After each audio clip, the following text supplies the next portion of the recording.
At 23, my entire world shifted on its axis. Life has a way of starting out like a beautiful dream, only to twist into a nightmare when you least expect it. I want to pause for a moment. If you feel the love and are still listening to my story, please subscribe and hit the like button on the Grandparents Memories channel to show your support. Thank you so much.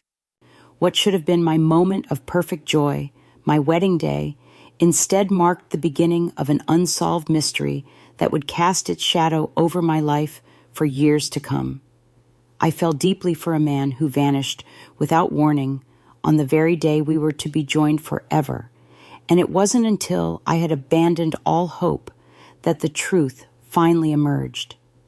But was fate truly offering me a second chance at this love? I'm Eleanor Wilson, and my tale begins in Virginia in 1975. I've never been anything but ordinary, a woman with simple roots in Virginia's countryside, where time seemed to move more slowly and tradition held powerful sway. During that era, young women like myself were expected to marry, and I had always been captivated by the idea of finding true, passionate love. Never could I have imagined that the love I discovered would condemn me to decades of waiting, heartache, and an enigma that would take nearly a lifetime to unravel. My upbringing was steeped in traditional values, with strict adherence to religious principles. Robert Wilson, my father, rarely displayed warmth, though he labored tirelessly at his hardware store to provide for our family. My mother, Martha Wilson, showed more tenderness, yet firmly believed a woman's purpose centered around homemaking and child-rearing. Throughout my youth, I constantly heard that respectable young ladies should secure marriages to industrious men and establish families promptly. While I never openly challenged these expectations, something inside me yearned for more. I didn't want marriage out of mere social obligation. I craved a connection of genuine, profound love. Réessayez, Claude peut faire des erreurs. Assurez-vous de vérifier ses réponses. On the morning of the wedding, everything seemed perfect. The church was packed, guests were already arriving, and I was getting ready in my room with my cousins, nervous and laughing. My mother was adjusting my veil when suddenly someone knocked at the door. It was David, Michael's brother, breathless. He left early to solve a problem and hasn't returned yet. My heart froze. Solve what? I asked, feeling an inexplicable anguish. I don't know. He said it was something important, but that he would return in time. I tried to calm myself. Michael was a responsible man. If he left, he would return. But as the hours passed and the church filled up, my anxiety grew. The priest looked at me with concern. My father was beginning to lose patience. My mother held my hand, trying to calm me. He must be on his way, sweetheart. Stay calm. But he didn't come. And as time passed, shame and desperation took over. Had he changed his mind? Had I been abandoned at the altar?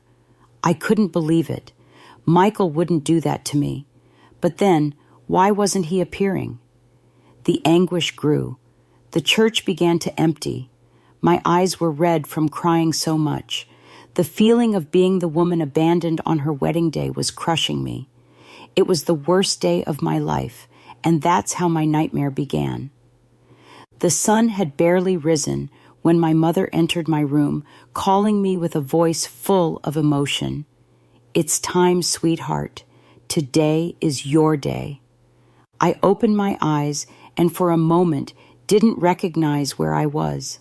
The last few months had been so intense that my body seemed tired, but the expectation in my chest was greater than any exhaustion. I took a deep breath. It was my wedding day. I got out of bed and looked at my dress hanging up, the morning light coming through the window and illuminating the white fabric with French lace. I felt a shiver. It was real. In a few hours, I would be Michael Anderson's wife. In the bathroom, I splashed water on my face, trying to contain the whirlwind of emotions that dominated me. Happiness, nervousness, and a touch of fear, but a good fear, that flutter in your stomach that comes when you're about to experience something momentous. The women of the family began to arrive to help me. My cousins arranged my hair, my mother checked every detail of the dress, and my aunt kept repeating that this would be the most beautiful wedding the town had ever seen. "Michael is a lucky man. You look beautiful, Elle," said my mother, adjusting my veil. I smiled. Yes, I was happy. Yes, I was a lucky woman to have found a man like him. Outside, the church bells were ringing. The town's murmur was growing. My father, dressed in his best suit, paced back and forth in the living room, making sure everything was in order. A daughter's wedding was a matter of honor for a man like him, and nothing could go wrong. Little did we know that everything was about to go wrong. Time was passing, and he wasn't arriving. The ceremony was scheduled for 10 a.m. At 9:30, a young man came running to my house. "The groom hasn't arrived at the church yet." My mother looked at me, surprised. "He must be delayed with something." "Nothing to worry about, sweetheart." But time kept passing. 10 minutes, 20, half an hour. At 10:15, Michael's brother David arrived in a hurry, sweaty, eyes wide. "He left early to solve a problem, but hasn't returned." The phrase echoed in my mind. "What problem?" I asked, feeling the blood drain from my face. "I don't know. He didn't say. He just mentioned it was something important and that he would return in time." By this point, my father was already impatient. A responsible man doesn't disappear on his wedding day. But I knew Michael. He wouldn't disappear. He wouldn't leave me waiting at the altar. So where was he? The clock marked 10:45, and the church was packed. Guests were murmuring among themselves. Some looked at me with pity. Others seemed eager for some scandal. I remained seated in the living room of my family's house in my wedding dress, hands on my lap. My mother squeezed my hand. "Calm down, my daughter. He will appear." But would he? My mind began to race. What could have happened? An accident? A kidnapping? A panic attack? Or had he simply fled? The thought hit me like a blade to the chest. What if Michael had changed his mind? What if he never loved me the way I loved him? Time seemed frozen, but reality pushed me mercilessly. The priest was already getting impatient. My father was pacing back and forth with a closed expression, and some aunts began to suggest that perhaps it would be better to cancel the ceremony. But I didn't want to cancel. I wanted Michael. Where was he? At 11:30, the atmosphere was no longer one of expectation, but of shame. Some people left, others whispered, and I wanted to bury my head under the veil and disappear. "Maybe he ran away," someone said, a phrase that cut me like a blade. Tears began to fall from my eyes. My mother hugged me, but it didn't help. I felt humiliated, abandoned, betrayed. By this time, the men of the family had begun to search the town for him. They went to his house, to the train station, to the bars. Nothing. No clue. No news. He had simply disappeared. The altar remained empty. The priest closed the Bible. The flowers began to wilt in the midday heat. My father took off his jacket and threw it on the chair, defeated.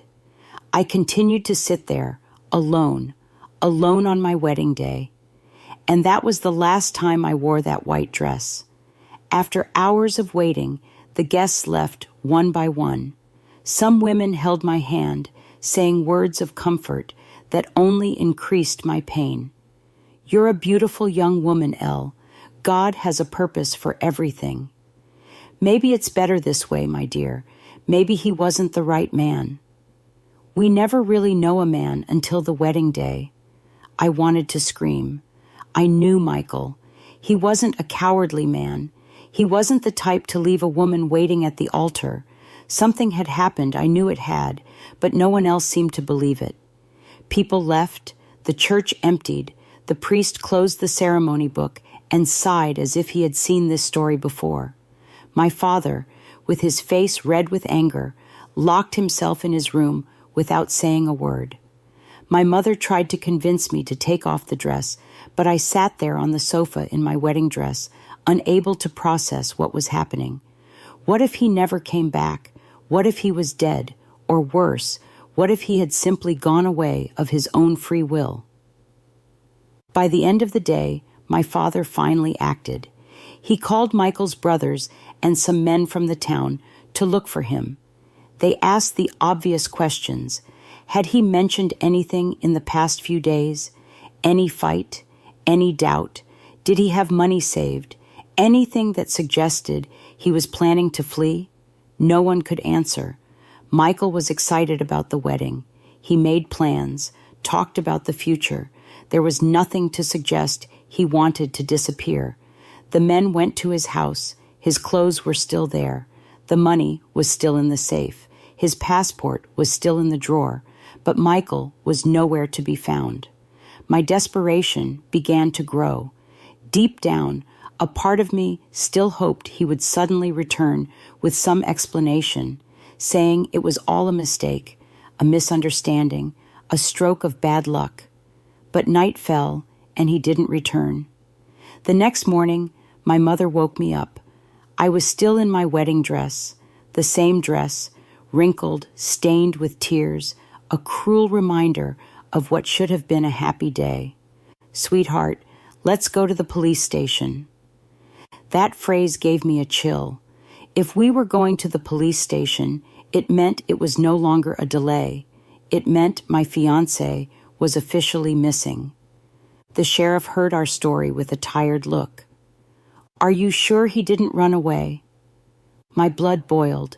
Michael would never do that, but he didn't seem convinced. "Many women have said that before, young lady. We'll investigate, but sometimes when a man decides to leave, there's not much we can do." I left there with a lump in my throat, and that's when I began to realize that for the entire town, I was the abandoned bride. What hurt more, the shame or the uncertainty? In those days, there was no internet, but news traveled as fast as the wind. Within days, my story was on everyone's lips. They say he had another woman in the next town and ran away with her. I heard he had gambling debts and had to disappear. Maybe it was divine punishment. No man disappears like that without a reason. I couldn't bear to go out on the street. I felt the heavy looks, the whispers, people commenting as if they knew more about my life than I did myself. But nothing hurt as much as a thought that began to torment me. What if I never saw him again? What if he was dead? Each passing day, the pain became more unbearable. The searches continued for weeks, but without any clue. No body was found. No witness appeared saying they saw him leave. It was as if he had been swallowed by the earth. My father began to lose patience. "It's time to move on, Elle." He was a coward. But I couldn't. I couldn't accept that a man disappears on his own wedding day without leaving a trace. Time passed, 5, 10, 20 years, and then a letter arrived, a letter that would change everything. After Michael disappeared, my life was never the same. In the first few months, I still woke up every day hoping he would return. Each knock at the door made my heart race. Each letter that arrived made me hold my breath, thinking it would finally be from him. But time passed, and his silence grew louder than any word could be. The town moved on, if not me. People began to act as if my story was just another forgotten case, something that had already passed. The neighbors no longer whispered so much when I passed by, no longer looked at me with pity, but I knew that deep down, Everyone thought the same thing. Poor thing, abandoned at the altar. My mother tried to cheer me up. My daughter, life hasn't ended. You can still find a good man. But how could I look at another man when the only person I loved had disappeared without a trace? For a long time I waited. Each new day I wondered, where is he? Does he think of me? Is he still alive? And most painfully of all, if he were alive, why had he never returned? As the years passed, my family tried to push me in other directions. My father, practical and rigid, as always, no longer had patience for my sadness. Enough. That man was a coward. Wake up to life. But I didn't believe it. I refused the idea that Michael had simply run away. Something had happened to him. Only the world didn't wait for answers like I did. It simply moved on. My friends began to get married, have children. Some were even becoming grandmothers. And I was still waiting. Until one day, something inside me broke. It was at a Sunday lunch at my sister's house. The children were running around the yard. My mother was chatting animatedly with the in-laws, and everyone seemed happy. That's when I heard one of the aunts saying, Elle lost her youth waiting for a dead man. The shock ran through my body like a knife. Was that what everyone thought? That I had clung to a ghost? For the first time, I allowed myself to think about the possibility that he might never return, and the idea destroyed me inside. In the years that followed, I stopped actively waiting, but that didn't mean I had forgotten. I simply began to live on autopilot, becoming that woman everyone saw as a good daughter, a good aunt, a good neighbor. But I was empty, never aging. My parents tried to introduce me to other men, but I didn't want anyone who wasn't Michael. At 40, I began to accept that I might never know what happened. At 50, I no longer talked about it, and then time turned into decades, until one day a letter arrived, a letter that made all that silence crumble. After Michael's disappearance, my life became an eternal after. After the searches, after the tears, after the shame. But what came after? What remained for someone like me who lived to love a man who simply disappeared? At 30, they no longer looked at me as the abandoned bride. Now I was just a single woman, marked by the past. People stopped asking about him. Even my mother, who once tried to console me, no longer mentioned his name. And that hurt because, to me, he still existed.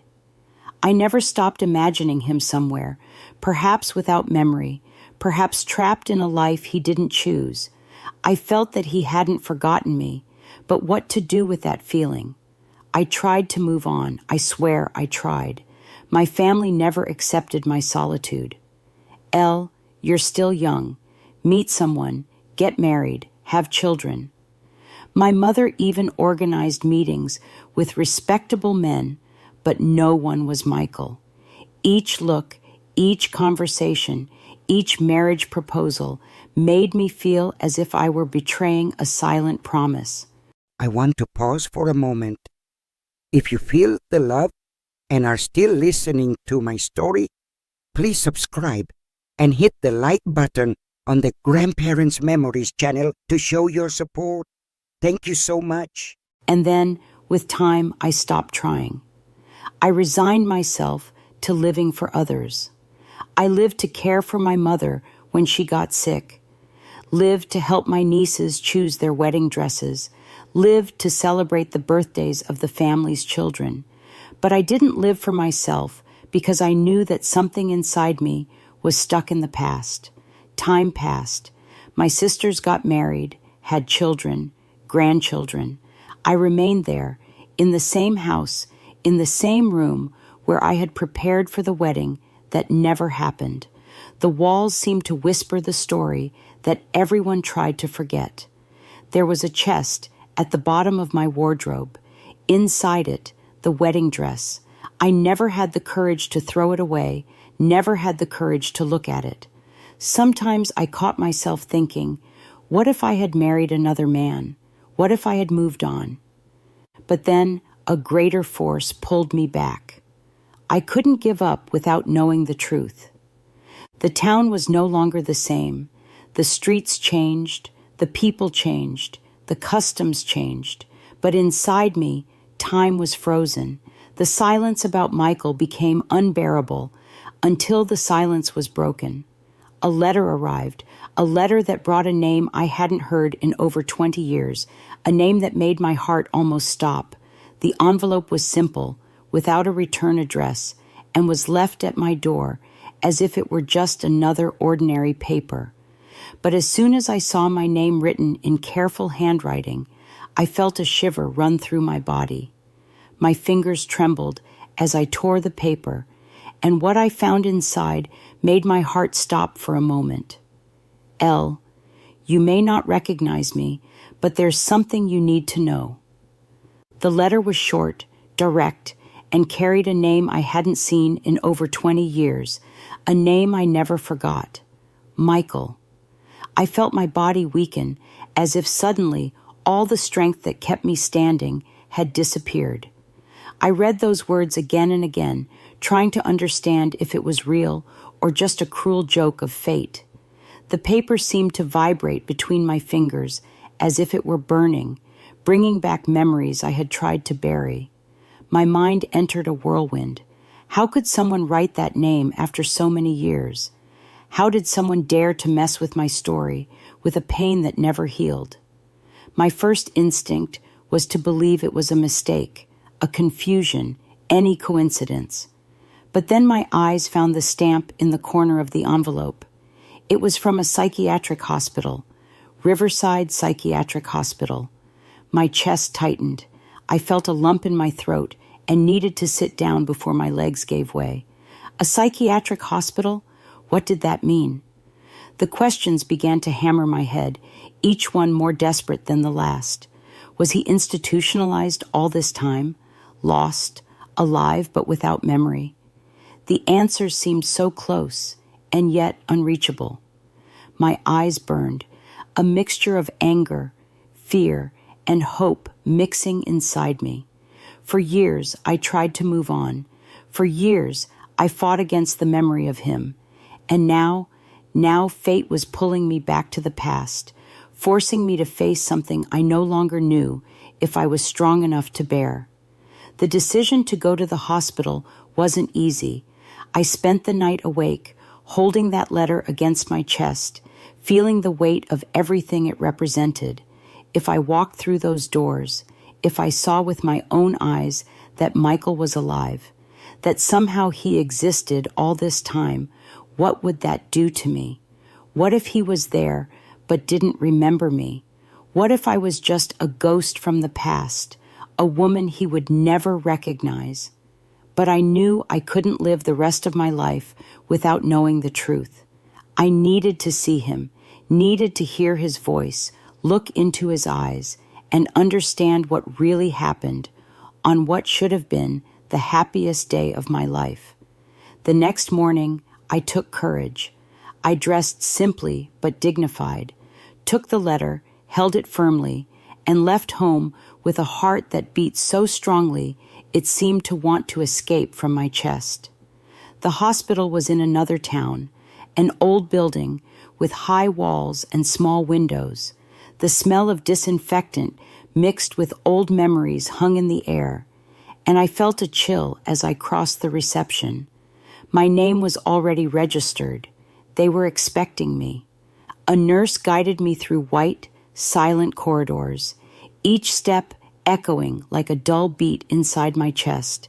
My heart hammered against my ribs while my mind tried to prepare for what was about to happen. Then she stopped in front of a door. "He's in here," said the woman, with a look that seemed to carry the weight of what I was about to see. For a moment, my hands went cold with sweat. The reality of the situation fell on me like an avalanche. What did I expect? That he would be there waiting for me, smiling, calling me by name? time doesn't forgive. Time changes people, steals stories, erases faces. I took a deep breath and entered. The man was sitting near the window, looking outside. His hair was shorter, mixed with gray strands, and his body seemed thinner, fragile. For a second, my mind refused to accept it. My heart wanted to deny it. But then he turned his face, and I knew it was Michael. Time had transformed him, but those eyes were the same. A shock ran down my spine, and I had to hold on to the side of the door not to fall. My lips trembled. My breath was caught in my throat. He was there, alive, in front of me. But he didn't recognize me. The silence was the cruelest thing I had ever experienced. He looked at me as if I were just another stranger.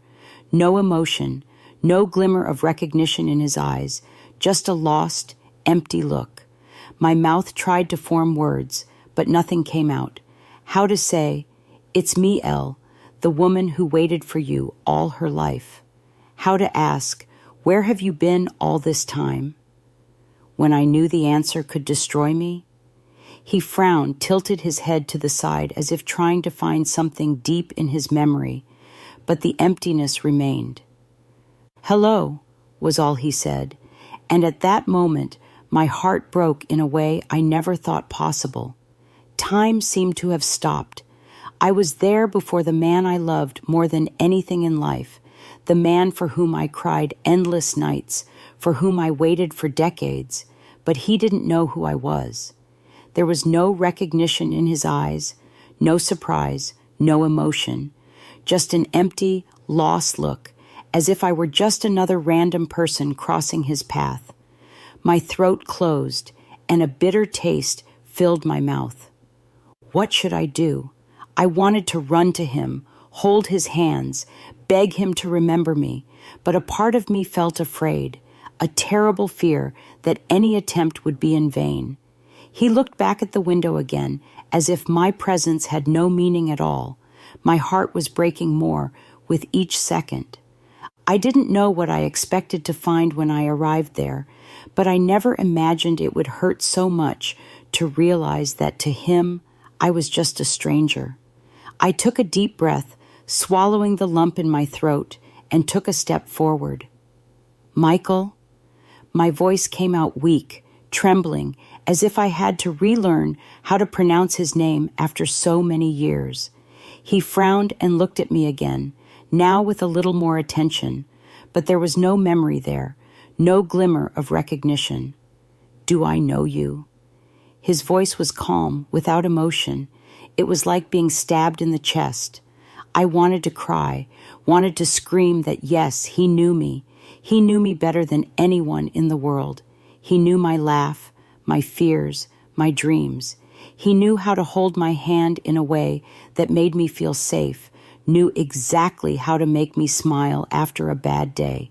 He was the person who promised to be by my side, who said he would love me forever.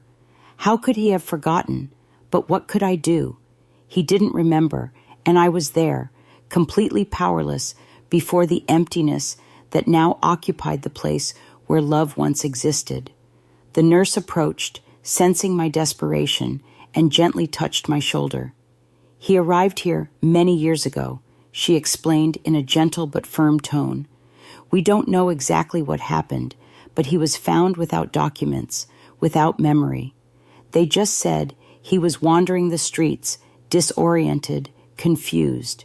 When they brought him in, he didn't know his name, his origin, and to this day, he doesn't remember." My eyes burned, and her words hit me like punches. "He never tried to leave here, never looked for his family?" My voice came out more desperate than I wanted. The nurse shook her head. "For him, there is no family, there is no past. He lives only in the present." My body began to tremble. This couldn't be real. How can someone simply lose their entire life? How can fate be so cruel, taking from him not only his memory, but all the love he had inside him?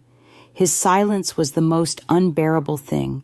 He just watched me without knowing why this strange woman was crying for him. "You don't remember me?" I whispered, more to myself than to him. He blinked slowly, as if trying to find some answer within himself. "I'm sorry," was all he said.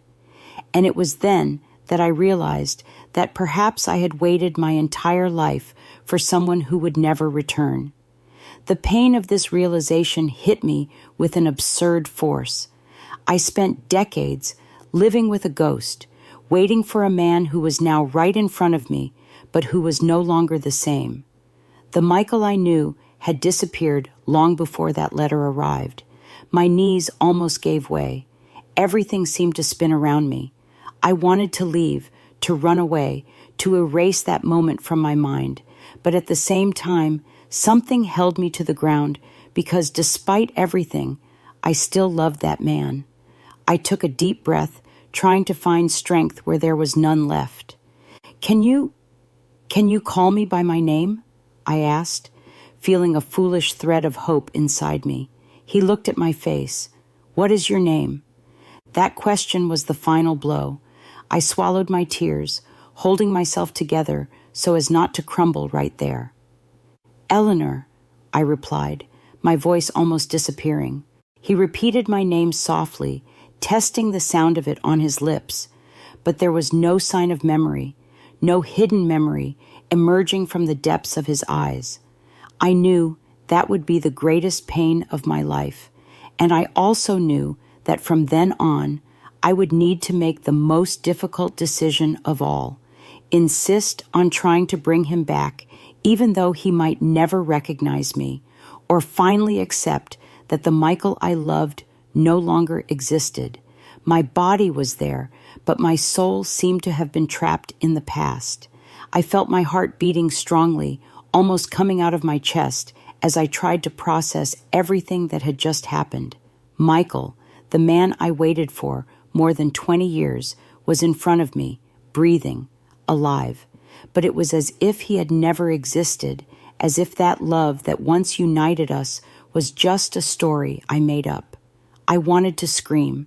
I wanted to hold his face in my hands, look deep into his eyes, and shake him until he remembered everything.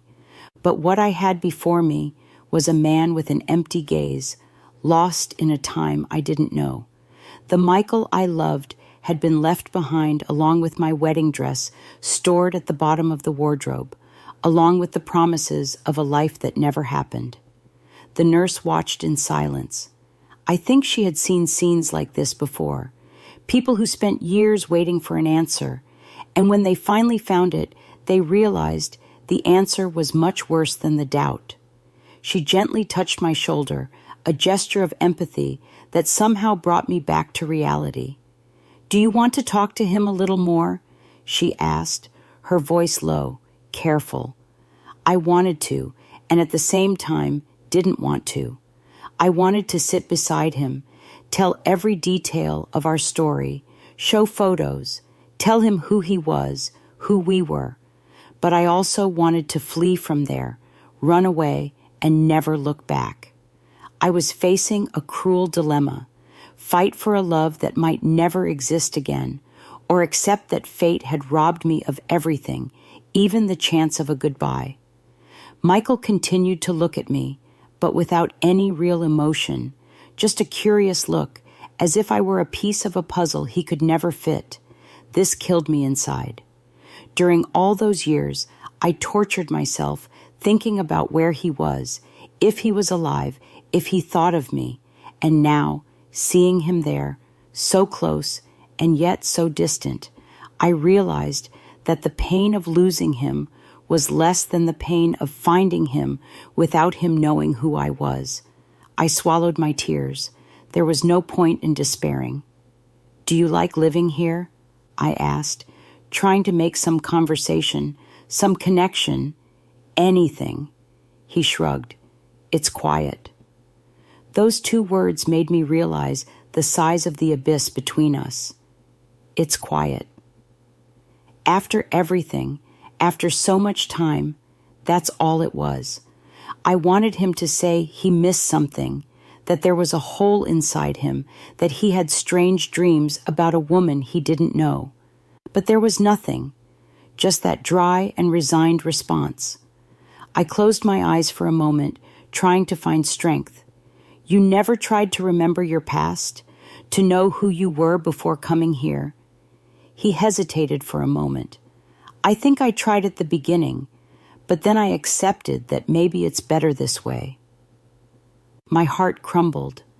I spent half my life looking for him, wanting answers, and he simply accepted forgetting. The nurse interrupted with a careful tone. He has no memory of what happened before he was found. We tried therapy, we tried clues, but nothing brought back the memories. Some cases are like this. The mind blocks certain things to protect itself. I wanted to believe it was true. I wanted to think that deep down, the Michael I knew was still there, waiting to be awakened. But what if he wasn't? What if the man who loved me had disappeared forever, and all that remained was this stranger before me? I swallowed the pain once more. Michael, do you trust me? He looked at me for a long time before answering. I don't know. My chest tightened. It was an honest answer. He didn't say he didn't trust me, but he also didn't say yes, because I was just a stranger to him. I tried to smile, even feeling my soul shattered. Would you mind if I came to visit you from time to time? There was a silence before he answered. You can come if you want. It wasn't what I expected, but it was all he could give me at that moment. I left the hospital feeling as if I had lost Michael for the second time. The first was when he disappeared years ago. The second was today, when I realized that even after finding him, he might never again be the man I loved. The sun was shining outside, but to me, everything seemed gray. The streets were busy, people went on with their lives, and I wondered what would become of my life now. For the first time in many years, I didn't know what to do. The love I lived for didn't exist, and I faced a pain I still didn't know how to bear. I want to pause for a moment. If you feel the love and are still listening to my story, please subscribe and hit the like button on the Grandparents Memories channel to show your support. Thank you so much. I could barely sleep, and when I did, my dreams were a whirlwind of past memories mixed with Michael's empty look in the present. It was as if my heart and mind were trapped between two realities, that of the love that once existed and that of the emptiness that now occupied its place. I tried to act as if nothing had changed. My routine remained the same. I woke up early, had my coffee, took care of the house. The people around me didn't notice that something inside me had broken in an irreparable way. But inside I was crumbling. I had felt pain before, had experienced the loneliness of not knowing where Michael was. But now it was different. Now I knew. I knew he was there, a few miles from me, living a life that had no room for our past. The question that wouldn't leave my head was, what do I do now? I could simply accept what I saw and move on. I could forget, try to close this chapter for good. But was that what I wanted? To spend so many years waiting for an answer only to give up in the end? No, I couldn't give up so easily. There was something inside me that refused to accept that everything was lost. If he was alive, if fate brought him back to me after so long, then I needed to try, even if he didn't remember, even if he never returned to being the man I knew. I couldn't simply walk away. The following week, I returned to the hospital. This time, my heart didn't beat as desperately as before. I already knew what I would find. I no longer expected to see him suddenly recognizing me, nor did I expect a miracle. But I wanted to see him again. I needed to. When I arrived, the same nurse greeted me with a gentle look. He's in the garden today. He spends a lot of time there. I followed the corridor to the outdoor area where I found Michael sitting on a bench, observing the trees. The wind gently moved his hair, and for a moment he seemed peaceful, oblivious to the world around him. I took a deep breath before approaching. "Hello, Michael." He raised his eyes to me and frowned, as if trying to remember where he knew me from. "You came back." A small relief ran through my chest. He didn't remember who I was, but at least he recognized that I had been there before. "Yes, may I sit?" He nodded slowly, and I occupied the space beside him. We remained silent for a while. What should I say? I wanted to tell everything, wanted to talk about our past, wanted to say that I had spent my life waiting for him, but something inside me told me that wasn't the best approach. I needed to go slowly. "How has your life been here?" I asked, trying to keep my voice light, without showing the weight of what I felt. He shrugged. "I don't know. I guess I've gotten used to it. It's strange to think I had another life before this." My chest tightened. "And you never miss something?" He took time to answer. "Sometimes I have dreams, but they don't make sense. They're just flashes, faces I can't identify, sensations. But I don't know if they're real memories or just things my mind made up." My heart accelerated. Could it be that somehow he still kept parts of our past within him? Could these pieces come together again with time? "Do you feel like something was left behind?" He turned his face to me, analyzing me, as if trying to find the answer within me. "Maybe, but what if I never remember?" That question caught me by surprise. What if he never remembered? Would I still be there, trying, waiting, believing that one day he would return to me? I didn't know. All I knew was that even if he never returned to being the Michael I loved, I couldn't simply abandon him. Because love doesn't disappear. It changes, transforms, but never completely vanishes. And I was willing to prove that. That afternoon, when I left, I made a silent promise to myself. I would return. I would return as many times as necessary. If fate brought me to him again, then I would do whatever was in my power to recover, even if it was just a fragment of what we once were. I wouldn't give up because even if he no longer knew who I was, I had never forgotten him.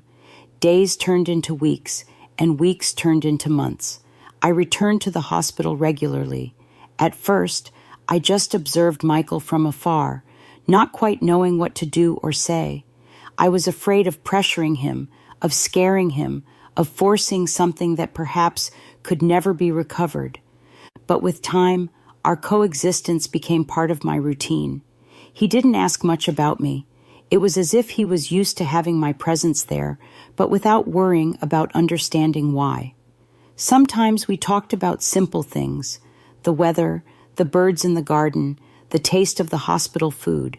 Other times, we just remained in silence. I wondered what was going through his head. Was there, in some corner of his mind, a memory trying to resurface? Or was the man I knew simply gone? There were good days and bad days. On some, he seemed calm, even comfortable with my presence. On others, he was more distant, confused, as if something inside him was trying to fight against a past he didn't understand. It was in these moments that my heart tightened more. I wanted to tell everything, wanted to shout that he had been my great love, that I had spent my life waiting for him. But there was something inside me that prevented me, the fear that even knowing everything, he would still choose not to remember. One afternoon, when I was about to leave, Michael surprised me by calling me by name. It was the first time he had done that without me needing to remind him. "Eleanor," my heart raced. "Yes?" He hesitated, as if wanting to say something, but not knowing how, then looked away and shook his head. "Nothing." But it wasn't nothing. I knew it wasn't. From that day on, something began to change. He started to observe me with more attention, as if trying to find something familiar in me. Sometimes I caught him staring at me for long seconds, and when our eyes met, he quickly looked away, confused, until one afternoon he asked the question I most feared. Was I married? My heart stopped for an instant. What should I say? If I told the truth, would it help him remember, or would it only increase his confusion? I swallowed hard. No, you never got married. He frowned. But I was going to get married. That question carried a weight he couldn't imagine. Yes, I whispered, almost without the strength to say it aloud. He looked at me for a long time, and I felt that moment could change everything, as if something inside him was about to awaken. But then he just nodded and went back to looking at his hands. I see. That's all. My chest tightened. He didn't ask who the woman was he was supposed to marry. He didn't ask for more details. He just accepted that information as if it were a distant fact, something that didn't concern him. That night, I cried as I hadn't cried in years. I realized that perhaps, no matter how much I tried, no matter how much I was there every day, Michael would never return to who he was. And I needed to decide what to do with that. In the days that followed, my mind was consumed by a single question. How far was I willing to go? I could continue there, insisting, waiting, trying to make him remember. But what if that never happened? Was I willing to spend the rest of my life living for a love that might never be reciprocated? But at the same time, how could I simply walk away after everything we had been through, after everything I had felt? Could I abandon Michael for the second time? The dilemma consumed me until, on a Sunday morning, something happened that made me make a decision. I arrived at the hospital and found Michael in the garden as usual, but this time he wasn't alone. A woman was talking to him. She seemed younger than me, well-dressed, her eyes shining with excitement. "Do you like music?" she asked him. "I don't know," he replied, with that tone of someone who doesn't remember their own taste. "I'm a piano teacher. If you want, I can play for you someday." That's when Michael smiled, a small, discreet smile, but a smile. I felt something break inside me. During all those months, I tried to draw a smile like that from him. I tried to bring back the man he was, tried to find some trace of the love we shared. But there he was, smiling at another woman, as if life was just beginning for him. And maybe it was. Maybe Michael had a new chance, a blank page.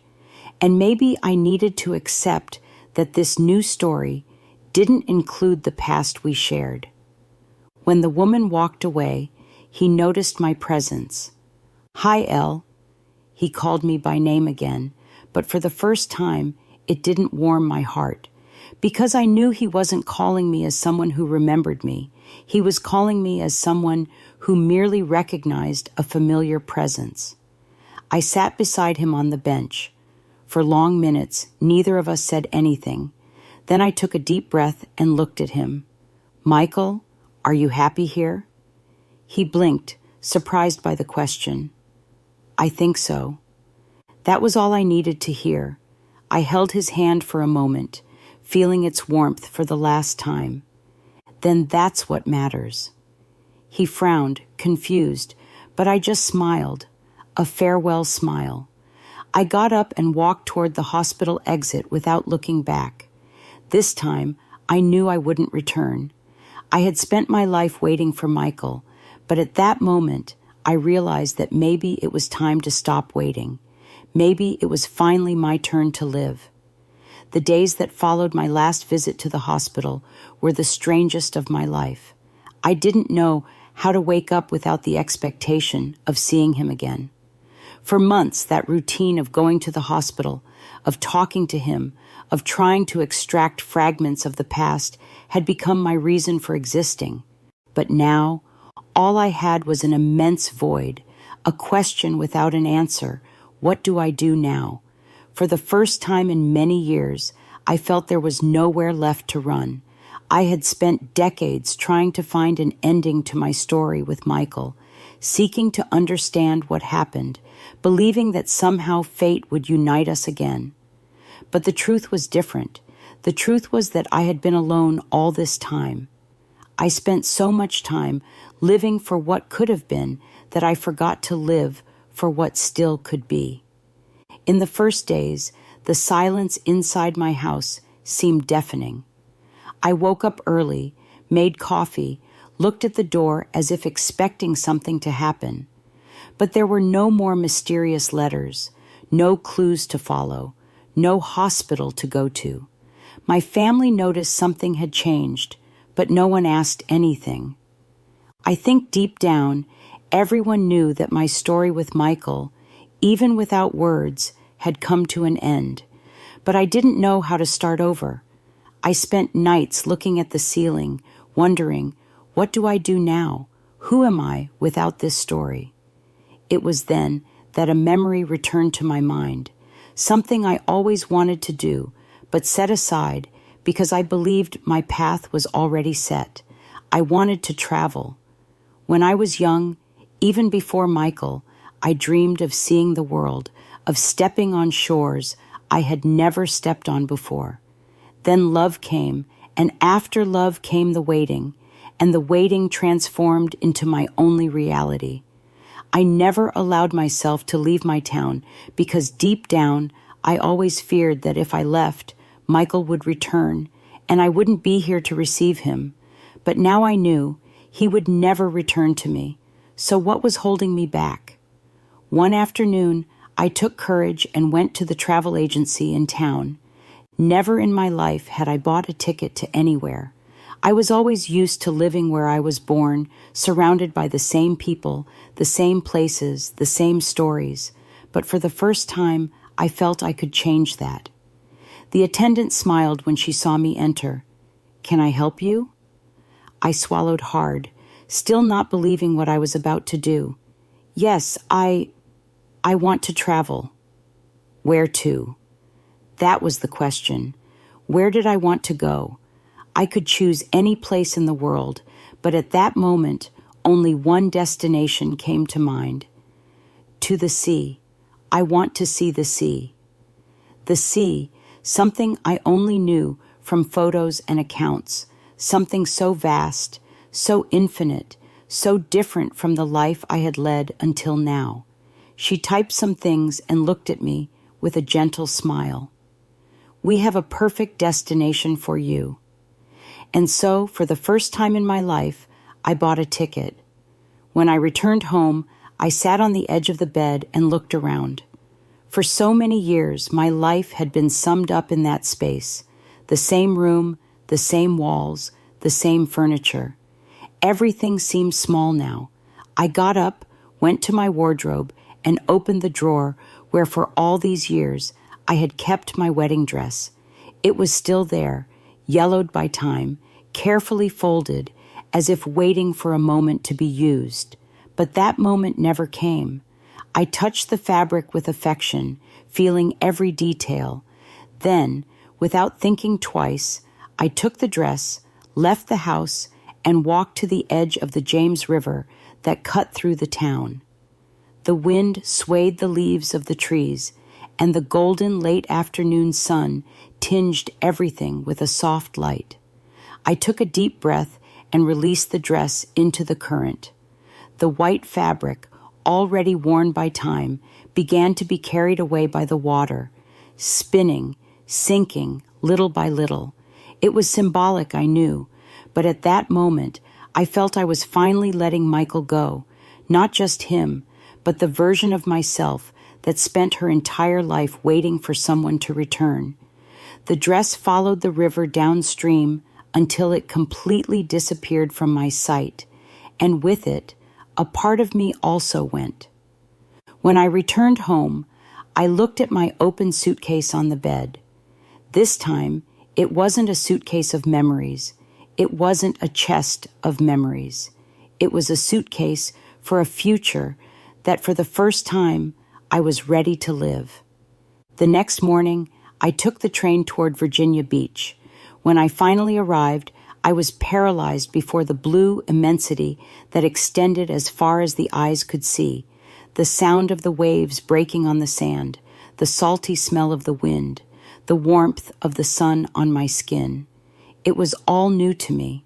I walked to the edge of the beach and let the water touch my feet. And it was there, looking at the horizon, that I finally felt something I hadn't felt in years: peace. Michael was the love of my life, but the love of my life couldn't just be him. The love of my life also needed to be myself, and I was finally ready to love myself enough to move forward, because life was still waiting for me. The smell of the sea still lingered on my skin when I returned to my town. Something inside me had changed. Although I still didn't know exactly how to name what it was, I felt lighter, as if I had left an immense weight behind. I want to pause for a moment. If you feel the love and are still listening to my story, please subscribe and hit the like button on the Grandparents Memories channel to show your support. Thank you so much. But at the same time, there was a void where the love that sustained me for so long once was. It was a strange mixture of freedom and mourning. In the first days after the trip, I walked the streets of the town and noticed how everything seemed smaller, not because the buildings had shrunk or the squares had diminished, but because I had changed. My eyes had seen something beyond the limits that surrounded me all my life, and now that world that was once everything to me no longer seemed enough. My routine returned to normal, but the truth is that I was no longer the same. The silence that once suffocated me now seemed to be an invitation to start over.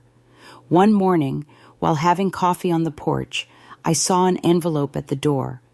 My heart raced for a brief moment.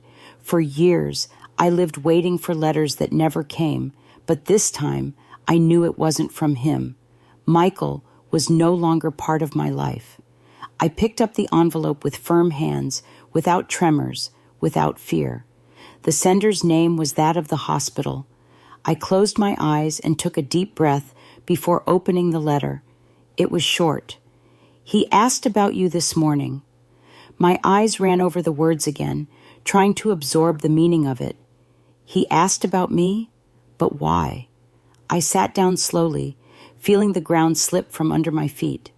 I spent months by his side, waiting for some trace of memory, wishing for a look that would recognize me, silently begging for him to find me amid the fog that covered his mind.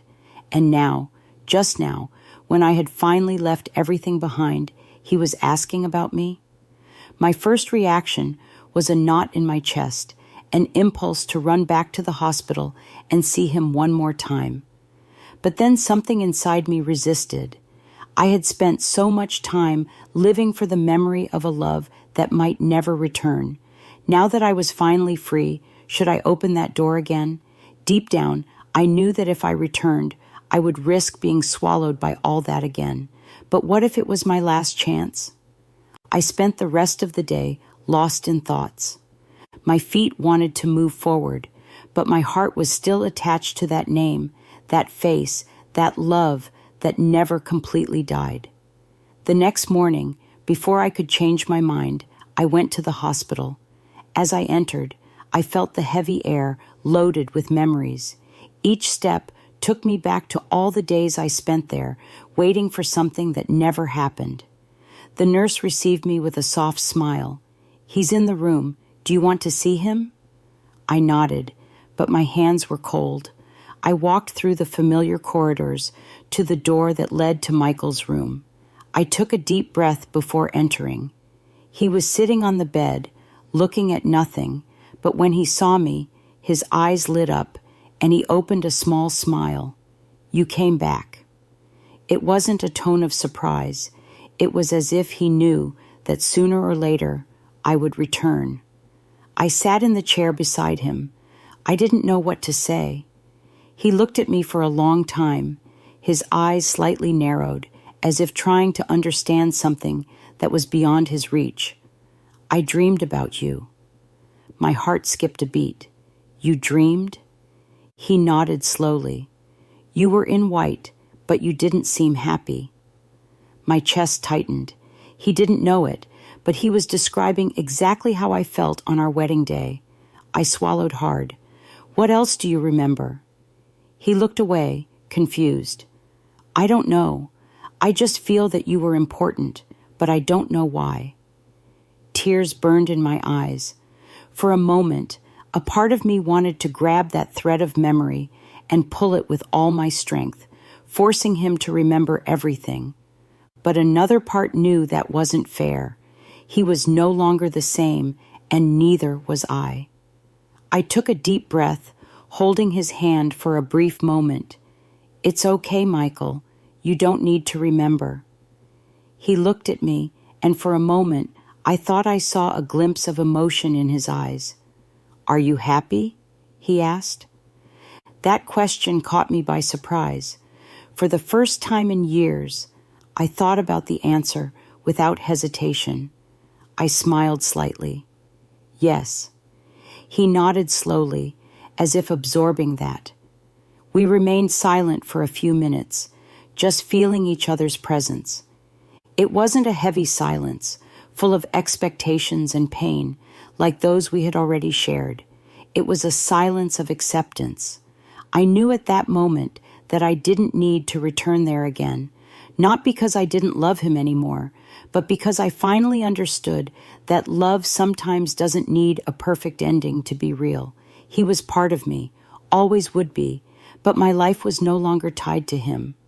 I got up slowly, squeezing his hand one last time. Take care, Michael. He smiled slightly. You too, Elle. And with that, I left the room, walking out of the hospital, out of that part of my life, with the certainty that I was finally free. The love I had for him was great, was strong, was real. But now it was time to love myself, and this time I wouldn't wait for anything from anyone else, only from myself. As each day passed, what had begun as a fleeting thought slowly crystallized into a concrete plan. Then, on what seemed like just another ordinary morning, I purchased my ticket. This journey wasn't merely to glimpse the ocean. This time, my ambitions stretched far beyond that modest goal. I yearned to explore destinations that had previously existed only in my imagination. I longed to wander through unfamiliar thoroughfares, inhale exotic aromas, and savor cuisines that had never crossed my palate. But most importantly, I was desperate to uncover who I might become now that I had shed the burden of a past that had never truly been mine to carry. When departure day arrived, I deliberately left my house at dawn, relishing the crisp morning breeze against my skin. I carried only what I couldn't do without, no unnecessary baggage, no spectral remnants of bygone days, just the unburdened feeling of someone who had finally embraced living in the present moment. As I stepped aboard the train, a profound sense of calm settled over me. The uncertainty of what lay ahead didn't trouble me as it once would have. For the first time, I welcomed the unknown. I understood intuitively that wherever this journey took me was precisely where I needed to be. This time would be different. I wouldn't postpone my happiness, waiting for external circumstances or other people to align. My joy would depend solely on myself.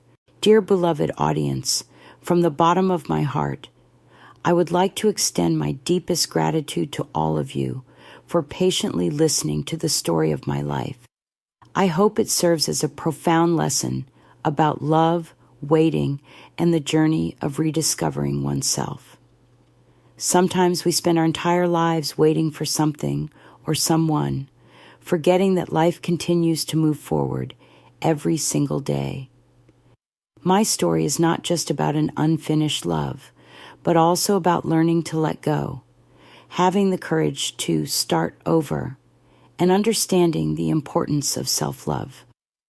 I hope that through this story, each of us will realize that it is never too late to begin a new chapter, to explore the world, and to find joy in the simplest things.